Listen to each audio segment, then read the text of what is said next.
तो last lecture of this series में आपका स्वागत है, जिसमें 5 लेक्चर ऑलरेडी हमने कर लिया। ये छठा लेक्चर है। टॉपिक चल रहा Mughals and regional state. Hopefully आपने पहले के 5 लेक्चर ऑलरेडी देख लिए हैं और सारा कुछ आपको क्लियर है। तो ये कुछ डिटेल मेरे बारे में लास्ट पॉइंट पे फोकस कीजिएगा। In case you need personal counselling you can fill out the form given in channel description. साथ में तैयार रहिए कॉपी एंड पेन लेकर, और क्रेडिट सिस्टम साथ में साइंटिफिक टेम्परामेंट का ध्यान रखना। चलो, ये पहला क्वेश्चन आपके सामने बात करेंगे, लेकिन लास्ट में एवरीबॉडी है ना। पहला question, which one of the following can not be attributed to the Shah Jahan reign. Shah Jahan के है ना दौरान किस एट्रीब्यूट नहीं किया जा सकता। तो याद कीजिए, किला कोहना मस्जिद जो है, जो पुरानी दिल्ली में है, ओल्ड फोर्ट जिसको बोलते हैं, वो शेरशाह सूरी ने 1541 में बनवाया था। बोलो हाँ ना। तो इसलिए दूसरे को नहीं कर सकते, बाकी सबके सब शाहजहां रीन में ही तैयार हुआ था। Is that clear? गुड। तो यही फायदा होता है कि पीवाई क्वेश्चन को करने का। क्यों? क्योंकि अभी हमने पिछले लेक्चर में ही किया। बोलो हाँ ना कि किला कोहना मस्जिद एक मॉस्क है located in the Purana Qila old fort in Delhi India. It was build by Sher Shah Suri in 1541। बोलो क्लियर है क्या? और बाकी चीजों के बारे में आप ध्यान से समझ लो कि मोती मस्जिद जो है आगरा फोर्ट में है, और किसने बनवाया था? शाहजहां ने 1653 में। इतना बस ध्यान में रखना है आपको। सेम वे में जामा मस्जिद की बात करें तो ये कहाँ पे है? ओल्ड दिल्ली में है, और it is the largest mosque in India and one of the largest mosques in the world. It was built by Shahjahan कब? 1656 में। और रंग महल की बात करें तो एक पैलेस है located in the red fort of Delhi. It was build by Shah Jahan कब? 1637 में। तो ये तीनों के तीनों शाहजहां ने बनवाया था, और बाकी जो पहला था उसको किसने बनवाया था? शेरशाह सूरी ने 1541 में। होपफुली आपको सारे clear. Next question, which of the following statement are correct. दो स्टेटमेंट है, करेक्ट बताना। पहला, हुमायूं इन्वेंटेड ताज ए इज्जत, मतलब ताज ए इज्जत। अगला, ताज ए इज्जत वाज अ हेड गियर, मतलब सर पे पहनने के लिए, कंपोज ऑफ अ कैप और वेपिंग क्लॉथ। बिल्कुल सही है एवरीबॉडी। पहला भी सही, दूसरा भी। तो करेक्ट आंसर हो जाएगा इसका सी, कि जो ताज ए इज्जत है उसको हुमायूं ने इन्वेंट किया, और साथ में ताज ए इज्जत क्या होता है? वो पगड़ी जैसा होता है कुछ सर पे लगाने के लिए। ठीक है। Compose of a cap and wrapping cloth. The cap was made of velvet या फिर silk and the wrapping cloth. इतना ध्यान में नहीं रखना, बस ये ध्यान में रखना है जो दोनों के दोनों स्टेटमेंट है, ध्यान रहेगा। Good. Next question, the ruling dynasty Sangma, Saluwa और तुलुवा वेर एसोसिएटेड विद। देखो कितना सिंपल क्वेश्चन है। अगर आपने पीवाईक्यू अच्छे से किया है अभी तक पूरा पूरा क्या मेडिवल हिस्ट्री का, तो ये सारी कितनी बार रिपीट हुए कि ये सबके सब विजयनगर इंपायर से एसोसिएटेड है। बोलो हाँ ना। तो यही फायदा होता है पीवाईक्यू को करने का। ठीक। तो अगर ये वाला क्वेश्चन पहले किया रहता आपने, तो बाकी जो बाद में आए थे क्वेश्चन आराम से कर लेते। ठीक है।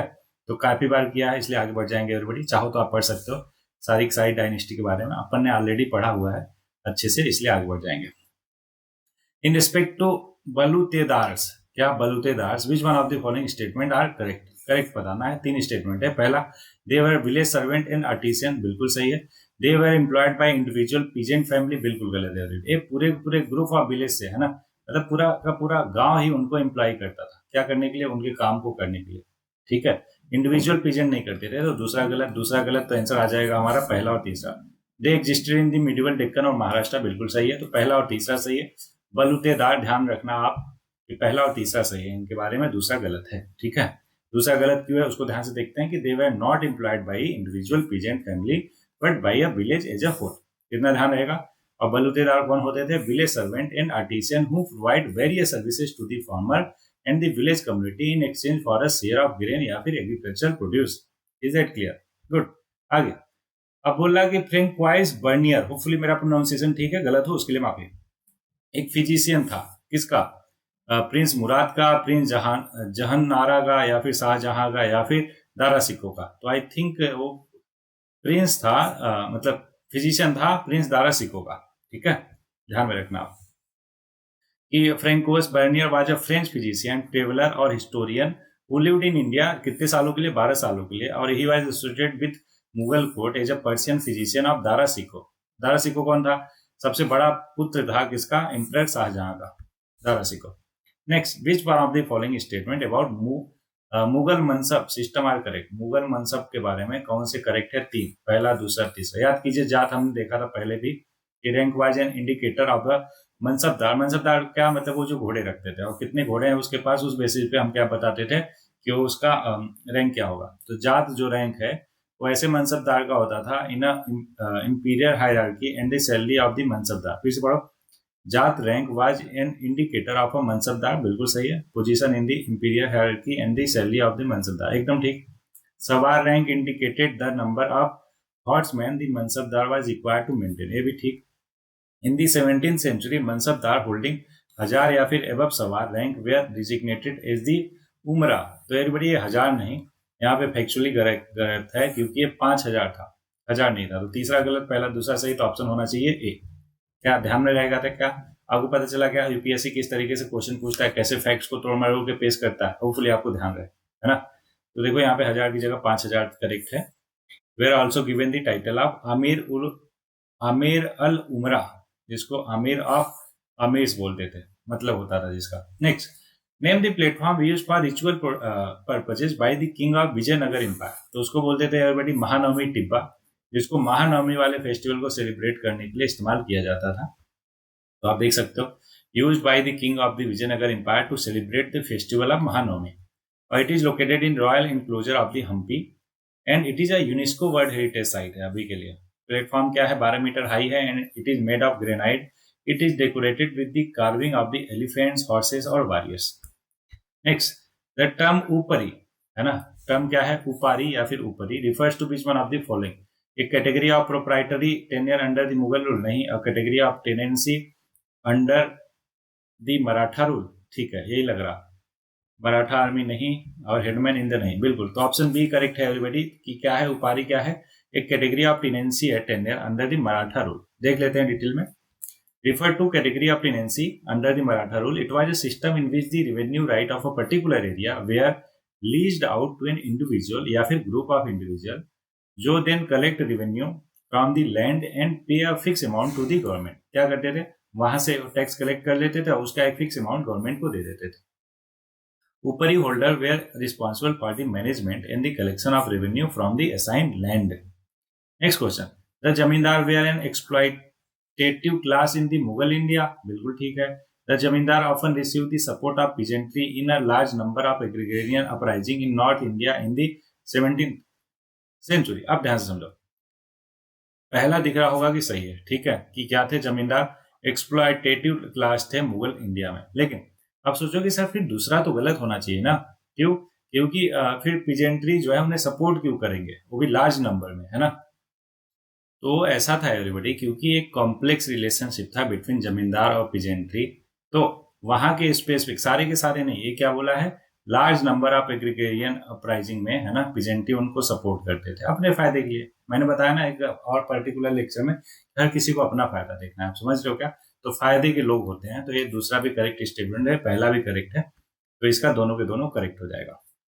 ये देखो ध्यान से, पहला तो एकदम क्लियर ही है कि zamindar were an exploitative class in Mughal India. The zamindar were a hereditary land owning class who collected revenue from peasantry on behalf of the Mughal administration. आपको मालूम ही है, राइट, इसलिए दूसरे स्टेटमेंट पे चलेंगे कि zamindar often receive the support of the peasantry in a large number of agrarian uprising में in north India in the 17th century. ध्यान रहेगा आपको। चलो आगे बढ़ते हैं।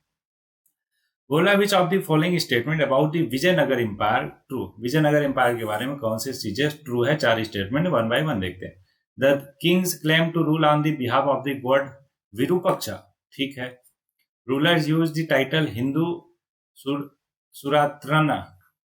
सुरत्रन, होपफुली प्रोनाउंसिएशन ठीक हो एवरीबॉडी, अगर गलती हो जाए तो माफी।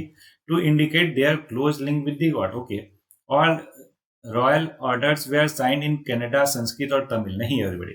रॉयल ऑर्डर जो होते थे विजयनगर एम्पायर में, वो संस्कृत में होते थे, ना कि कनाडा में, तो इसलिए इसको गलत करोगे। तो देखो यही मैं वेट कर रहा था गलत वाला कब मिले, तो गलत वाला मिल गया ना, तो तीसरा मारो गोली। ओहो, केवल एक ही ऑप्शन एलिमिनेट हुआ, कोई बात नहीं, तीसरा तो हट गया। चौथा देखो, royal portrait sculptures was now displayed in the temple, तो ये भी जनरली ठीक ही लग रहा। तो पहला, दूसरा और चौथा जो है होना चाहिए इसका जवाब, तो ऑप्शन डी मेरे हिसाब से होना चाहिए, बाकी देख लेते हैं। ठीक है, ऑप्शन डी ही है एवरीबॉडी। पहला स्टेटमेंट सही, दूसरा भी सही, तीसरा गलत, मैंने बता दिया क्यों गलत, और चौथा भी सही। जनरिक इन्फॉर्मेशन है, तो इसलिए होपफुली आपको भी ध्यान से एकदम क्लियर होगा। नेक्स्ट क्वेश्चन आपके सामने। After the death of Shivaji there was a fight for succession between, तो देखो संभाजी के बीच में और राजा राम। अब संभाजी कौन थे, राजा राम कौन थे, ये सारा दोनों आपको मैं बताता हूँ। पहले ये देखो, इसका करेक्ट आंसर क्या होगा? संभाजी और Rajaram.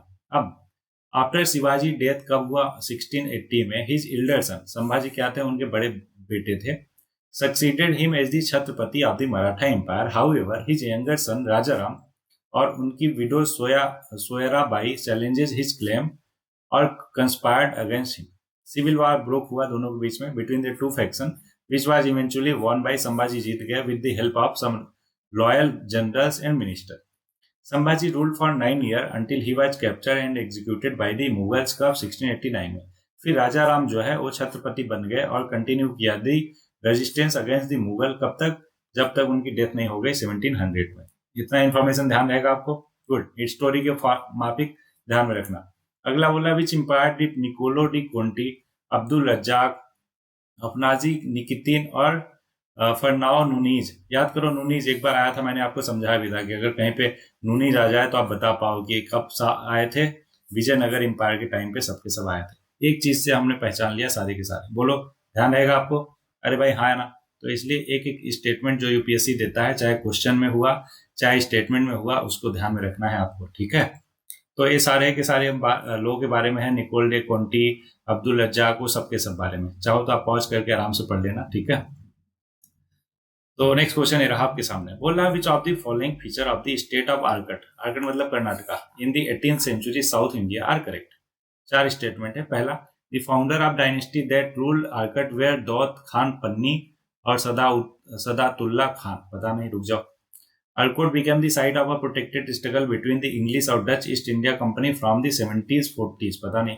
Decentralization was a key feature of the state of Arcot। अब एक बात बताओ, लड़ाई झगड़ा कर रहा तो लोगों को जो पावर है वो डिसेंट्रलाइज थोड़े ना करेंगे, उसको तो सेंट्रलाइज करेंगे ना, कॉमन सी बात है। तो इसलिए डिसेंट्रलाइज नहीं, सेंट्रलाइज होना चाहिए था। तो तीसरा तो नहीं हो सकता है एवरीबॉडी। तो देखो तीसरे को कट करो। ओहो, फिर से एक ही ऑप्शन एलिमिनेट हुआ, कोई बात नहीं। The other major state to emerge in south India at this time was Mysore. तो ये भी बिल्कुल सही है एवरीबॉडी। 18th सेंचुरी में मैसूर जो है इमर्ज किया। तो चौथा तो होगा ही होगा, ठीक है। तो देखो चौथा होगा, और कौन नहीं हो सकता? तीसरा नहीं हो सकता, तो चौथा होगा। तो ये भी ऑप्शन गया। बचा कौन सा? ऑप्शन बी या फिर ऑप्शन डी। तो पहला और दूसरा भी जेनरिक लग रहा है एवरीबॉडी, तो मेरे हिसाब से बी ऑप्शन को टिक कर दो। क्यों? क्योंकि पहला और दूसरा चौथा इसका सही होना चाहिए। तो देखो पहला भी सही है कि दौलत खान पन्नी और Sadatullah Khan were the founder of the dynasty that ruled Arcot, जो कि प्रिंसली स्टेट था, that was stabilised by Mughal emperor Aurangzeb कब? 1692 में, and later became a protectorate of the British East India Company. दूसरा भी स्टेटमेंट सही है कि Arcot became the site of a protected struggle between अंग्रेज और डच ईस्ट इंडिया कंपनी। तीसरा गलत है, मैंने बता ही दिया आपको। चौथा, other major state to emerge in the south India at that time was Mysore. बोलो clear? Good. Next question, which of the following statement given below about the Mughal rule in India is false. ध्यान रहे, गलत पूछा है, false पूछा है। Peasant communities were a united और homogeneous group, ठीक है। रुक जाओ, पहले बाकी पढ़ते हैं। There were an abundance of food grain, ठीक है। The state encourage those crops that brought in more revenue, common sense वाली बात है। Most region produce 2 crop in a year, ये भी ठीक है। लेकिन जो पहला है peasant community were are united, तो यूनाइटेड नहीं थे एवरीबॉडी, वो फैले हुए थे, डिस्क्रीट थे। समझ रहे हो क्या? उनमें कोई भी यूनियन नहीं था, और होमोजीनियस तो नहीं थे, अलग अलग थे। तो इसलिए गलत यही हो जाएगा, क्योंकि ऑब्वियस है फर्टिलिटी, इरिगेशन है ना, और टैक्स रेवेन्यू, टैक्स कलेक्शन कैसा है, उन सब पे डिपेंड करता है ना पीजेंट कम्युनिटी। बोलो हाँ ना, कि वो होमोजीनियस है कि हेट्रोजीनियस है, राइट। तो इसलिए करेक्ट ऑप्शन ए हो जाएगा, सॉरी फॉल्स स्टेटमेंट ए हो जाएगा, और हमसे फॉल्स ही पूछा था इसलिए करेक्ट ऑप्शन ए हो जाएगा। Is that clear?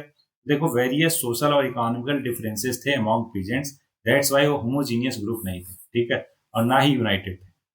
बाकी बी और सी डी क्या है, कॉमन सेंस वाली चीजें हैं, होपफुली आपको भी क्लियर है कि हाँ जेनरिक चीज है तो सही होगा। Next question, the ruins of the Vijayanagara at Hampi were brought to light in 1800 by. तो ये देखो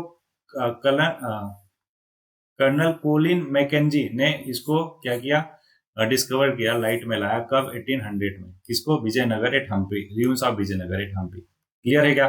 गुड। तो करेक्ट ऑप्शन ये हो जाएगा। बहुत ही फैक्चुअल क्वेश्चन है, होपफुली आपको ध्यान रहे आगे के लिए।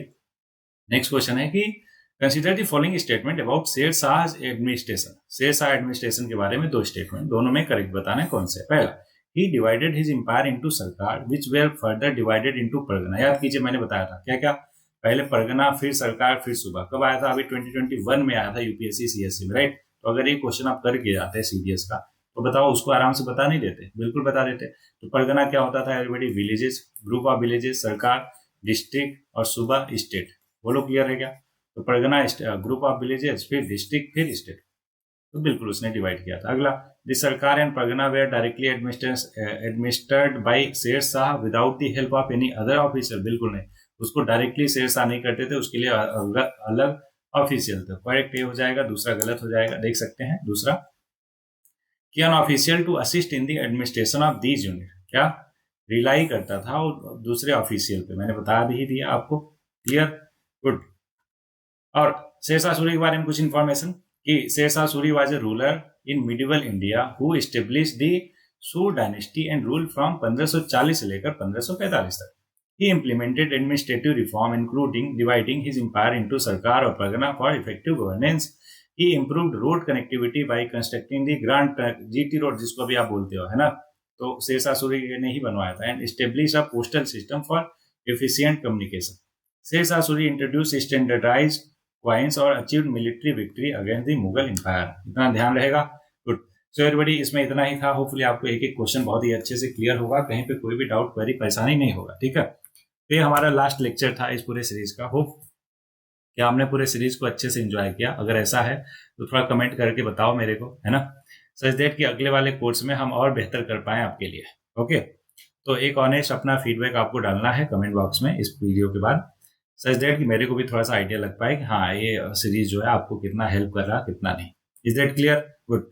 तो सबसे पहले तो आपको ऑल द बेस्ट आगे अपने फ्यूचर के लिए और एग्जाम के लिए। लेकिन जैसा कि लास्ट में 2 लाइन अपन करते हैं, तो ये सब तो चलता रहेगा, लेकिन 2 लाइन रुकनी नहीं चाहिए। तो आपके लिए एक आज पोएम है, ठीक है? होपफुली आप ये पोएम को एंजॉय कर रहे हो। लेकिन अगर आप पोएम टाइप के पर्सन नहीं हो तो आप जा सकते हो, समझ रहे हो क्या? कि कोई कंपल्सन नहीं है इसको सुनना। बस क्या है कि मैं भी थोड़ा सा कर लेता हूँ शेरो शायरी, इसलिए, है ना, मेरे से रहता है कि अगर आप मोटिवेट हो सकते हो 2 लाइन पढ़कर तो क्यों ना पढ़ा जाए, बोलो हाँ ना। तो जावेद अख्तर साहब ने क्या खूबसूरत इस पोएम को लिखा है, ध्यान से सुनिएगा। और ये किसी मूवी में भी है, जिंदगी ना मिलेगी दोबारा में। आई थिंक उनके बेटे प्राण अख्तर ने, है ना, इसको गाया भी है गाने के फॉर्म में, सुना भी होगा आपने, बहुत फेमस है। तो ये है पोयम कि दिलों में तुम अपनी बेताबियां लेकर चल रहे हो तो जिंदा हो तुम, नजरों में ख्वाबों की बिजलियां लेकर चल रहे हो तो जिंदा हो तुम, हवा के झोंकों के जैसे आजाद रहना सीखो, तुम एक दरिया के जैसे लहरों में बहना सीखो, हर एक लम्हे से मिलो तुम खोले अपनी बाहें, ये बाहें हैं, ये स्पेलिंग मिस्टेक है, उसको ध्यान में रख लेना। हर एक लम्हे से मिलो तुम खोले अपनी बाहें, हर एक पल एक नया समा देखें ये निगाहें, जो अपनी आंखों में हैरानियां लेकर चल रहे हो तो जिंदा हो तुम, दिलों में तुम अपनी बेताबियां लेकर चल रहे हो तो जिंदा हो तुम। होपफुली एवरीबॉडी आपको अच्छा लगा हो। मिलते हैं किसी नए सीरीज में, तब तक के लिए पढ़ते रहिए, आगे बढ़ते रहिए, खुश रहिए, मस्त रहिए, स्वस्थ रहिए।